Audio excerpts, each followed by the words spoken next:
all the way around, and they ain't stopped shooting. I don't think till they got back down there. The message from the party's organizer, who calls the shooter a coward. I'll walk from here. Live, local, late breaking. This is Channel 2 Action News at 5 p.m.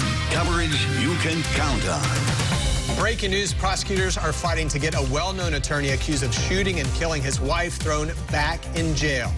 The handgun was contained within a Glock plastic box. It all ties back to a gun found in his condo. Good Friday afternoon. I'm Craig Lucy in for Justin Farmer. I'm Jovita Moore. Prosecutors say Tex McIver should go back to jail. McIver is the attorney accused of shooting his wife as they drove through Midtown Atlanta. Channel 2's investigative reporter Mark Winnie joins us live from downtown Atlanta. Mark, he stepped out of court in the last 15 minutes, and a judge is still deciding if he's going to revoke bond. That's right.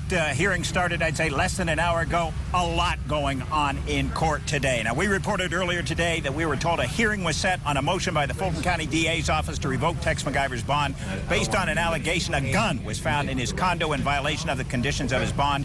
A motion says during the execution of a search warrant, quote, a firearm box was found containing a Glock semi-automatic handgun with matching ammunition magazines in the wardrobe closet identified as the personal closet of Claude Lee McIver III. And according to every witness that we're going to present, every witness I've ever spoken to, they said that they had an ideal marriage. And we're going to present evidence, Your Honor, and testimony to show there is a tamper with evidence, improperly influenced witnesses, and that this was done at the direction of the defendant. Now, one of Tex McIver's lawyers, William Hill, told me today McIver has gone to extraordinary lengths to comply with all conditions of his bond, and that he will respond more specifically in court today. He says McIver maintains he has committed no crime, that the shooting death of his wife, Diane McIver, was a tragic accident for which he is suffering greatly. Similarly, another of his attorneys, Steve Maples, told us last week McIver has committed no crime, and that goes for the involuntary manslaughter charge Atlanta police brought, although Tex McIver acknowledged accidentally shooting his wife in the back seat of their SUV. Now, the bond revocation motion says the defendant, by and through his attorneys, represented that all of his weapons, total of 22, had been turned over to Putnam County Sheriff Howard Sill. Sheriff Sill, one of a number of well-known folks we saw in the hallway outside court today. Reporting live, Mark Winnie, Channel 2 Action News. More details on the victim, Diane McIver. She was president of U.S. Enterprises. That's the Pori Airport Service. McIver had an extensive hat collection and was known for her clothing and outfits.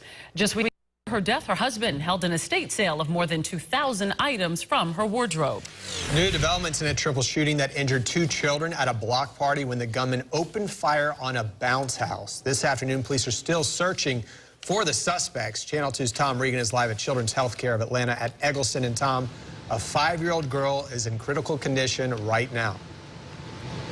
Craig, police have not released the names of the wounded children. We've been getting medical updates from family members and not from the hospital.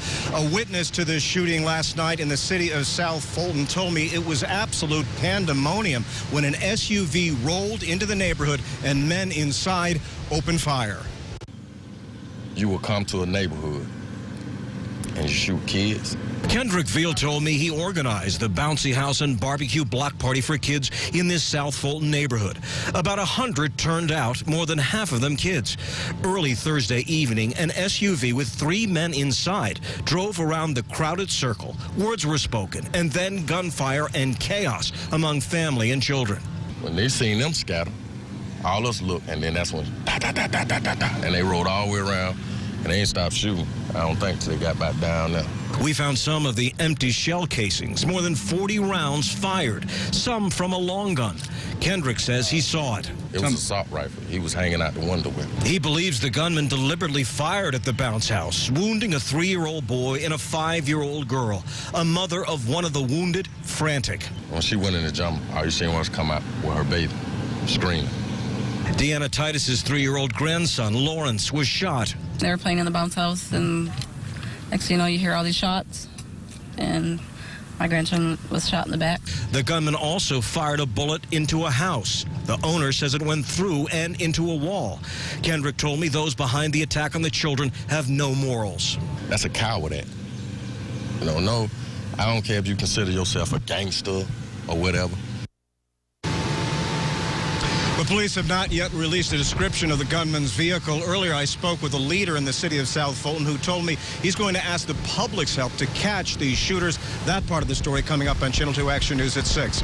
Live in DeKalb County, Tom Regan, Channel 2 Action News. New developments this afternoon. A police officer fired for excessive force is appealing to get back his job. Last week, we showed you this video from a nearby driver. It caught what appears to show that officer punching a man.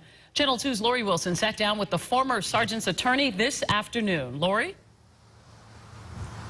Yes, I just spoke with attorney Michael Pugliese, who told me that his client, Sergeant Michael Bongiovanni, received a certified letter on Wednesday that his position had been terminated. He had 5 days to appeal, and he appealed this week.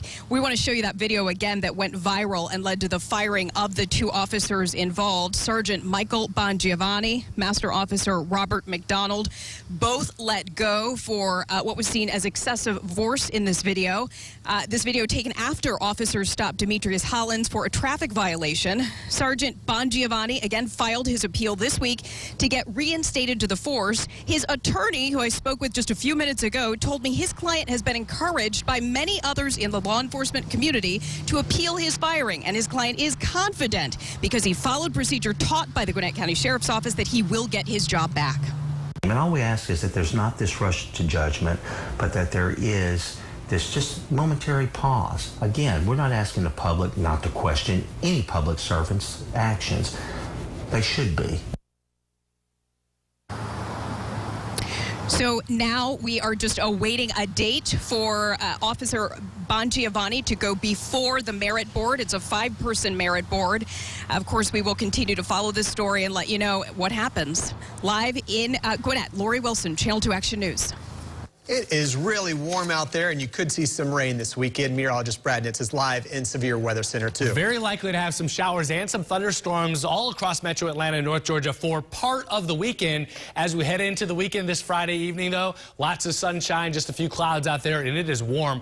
83 degrees right now. That's our high for the day so far. 74 is our average high this time of year, so nearly 10 degrees above that. The sunshine and that southerly breeze at 10 miles an hour. Temperatures just shy of 80 in the North Georgia mountains. You're 79 in Blairsville, but as warm as 87 last hour in Athens. You're 85 now, 87 in Eatonton and down towards LaGrange, and just a couple of isolated showers over the North Georgia mountain, parts of Union and Towns County, north of Blairsville, northwest of Hiawassee. A few sprinkles moving up to and through Clay County in North Carolina. As you make your plans for this Friday evening, we're looking at a partly cloudy sky and still quite warm through 7 o'clock. We're 81 degrees. By 9 this evening, 77 and becoming mostly clear, low 70s through 11. Showers and thunderstorms will affect part of the weekend late tomorrow night into part of Sunday as well. And I'll take you through that updated time. We've got new data on that coming up in just a few minutes. All right, Brad, thank you. New at 5 o'clock, police dash cam video shows a suspected drunk driver trying to get away from officers with 4 flat tires during a police chase. Watch this right here. Police say Charles Looney refused to get out of his truck during a traffic stop Wednesday. He later drove through that yard on Athens Road in Clark County. At the end of this chase, Looney's truck spun out of control. Wow. As you can see, police used a taser on Looney and then pulled him right out of his truck. A very chaotic moment, as you can see. Developing now in the last hour, the GBI confirmed the remains found in Lumpkin County are those of a missing woman. Tasha Heron disappeared in October. Her car had been in a wreck. Channel 2's Taisha Fernandez is live at GBI headquarters in DeKalb County. And Taisha, you spoke to the woman's father today.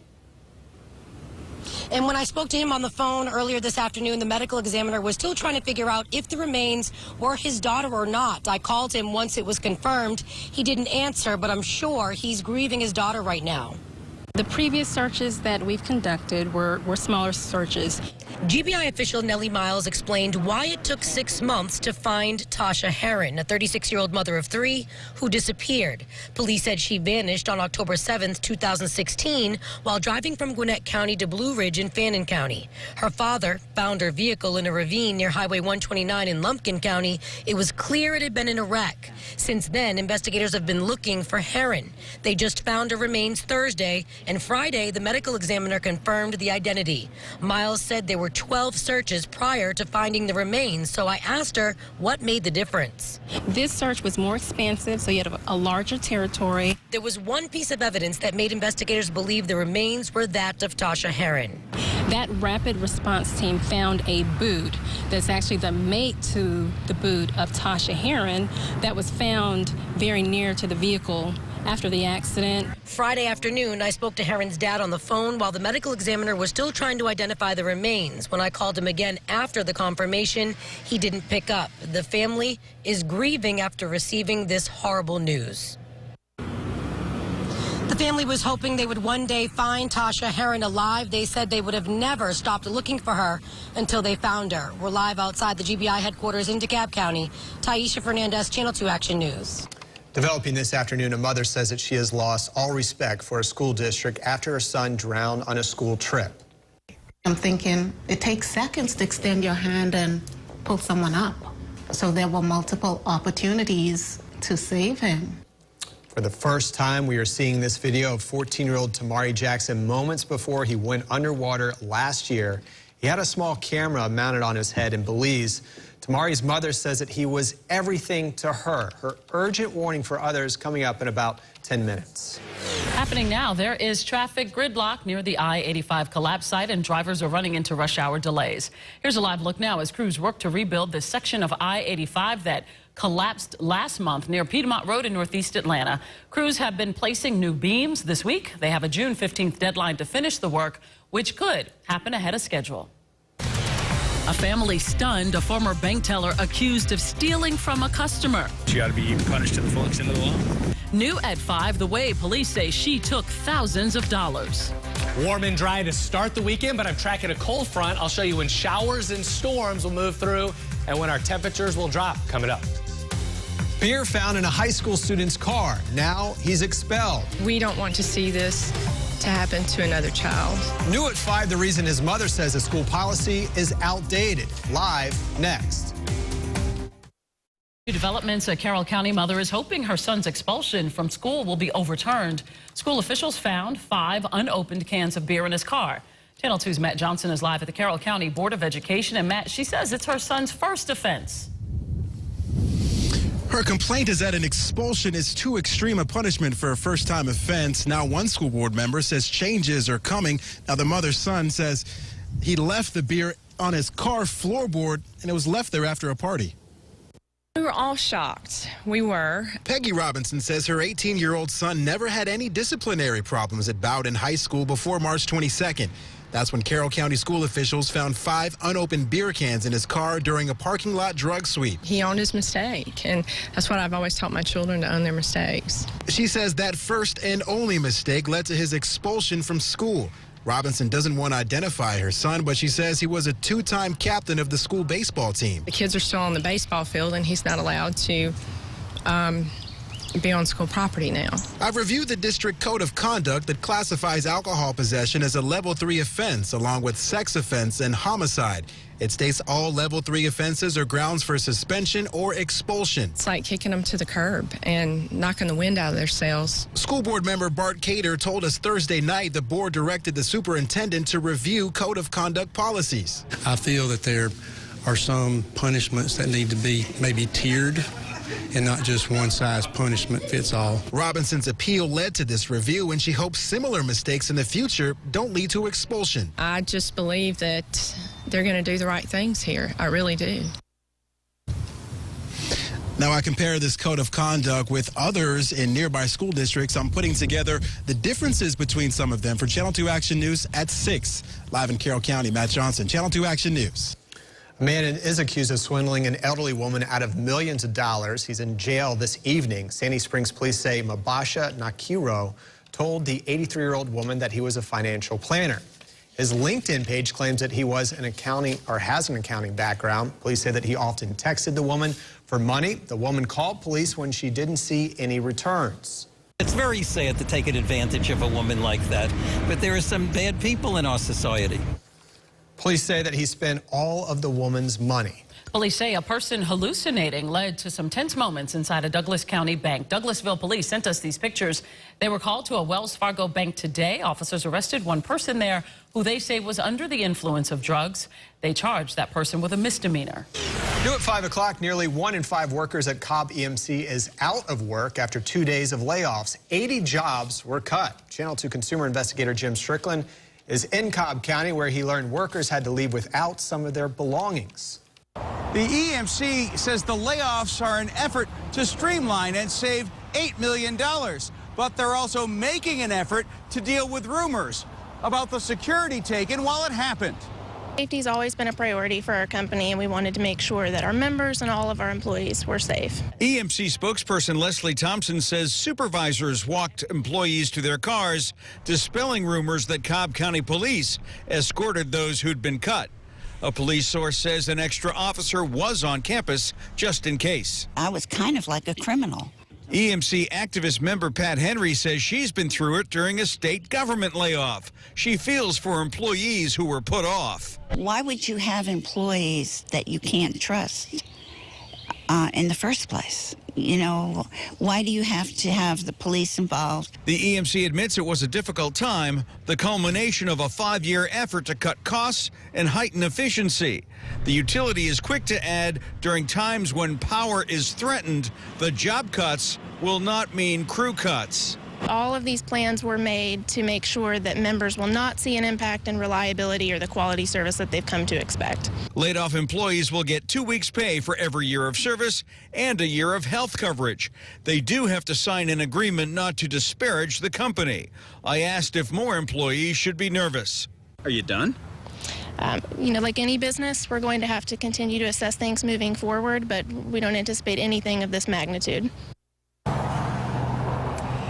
Now, the utility says these layoffs focused on positions, not people, so seniority did not have a factor. I did speak to one of the employees that was laid off on the phone, a 30-year employee who told me it felt surreal to be let go. Reporting live in Cobb County, Marietta, Jim Strickland, Channel 2 Action News. Developing right now, new information about the moments when a gunman opened fire on police officers in Paris. An American tourist was there with his family just a few feet away from the shooter. He says the man was wearing black and carried a black rifle. John Finney says when the man started shooting, his wife yelled, "Run." Ran to the corner as fast as we could. There was absolute chaos and panic with all the people here on the street. People were falling down. Panic on the streets as one police officer was killed and others shot the gunman. New at 5 for the first time since December, Georgia is now listed as having a low number of flu cases. Here's a look at the CDC's current flu map. Georgia spent 11 straight weeks in the high flu activity range. A rash of business burglaries may cost you more the next time you buy a phone. The surveillance video shows one of the break-ins at dozens of cell phone stores across the metro area. This happened at the Sprint store on the East-West Connector in Cobb County. Store owners called the burglaries over the past month an epidemic that will force them to increase prices. That's been frustrating for us. We've got the same 3 guys that we have identified that have hit us. And police say during one of the burglaries, the thieves did not cover their faces. A Wild Wing Cafe failed its health inspection again. I think that's very unbelievable because I've never had a bad experience here. Violations including fruit flies, which led to a score of 56. New video today of a student minutes before he drowned on a school trip. It was just mind-blowing that that was allowed to happen. New this hour, the boy's mother explains how she was desperate for information until his video surfaced.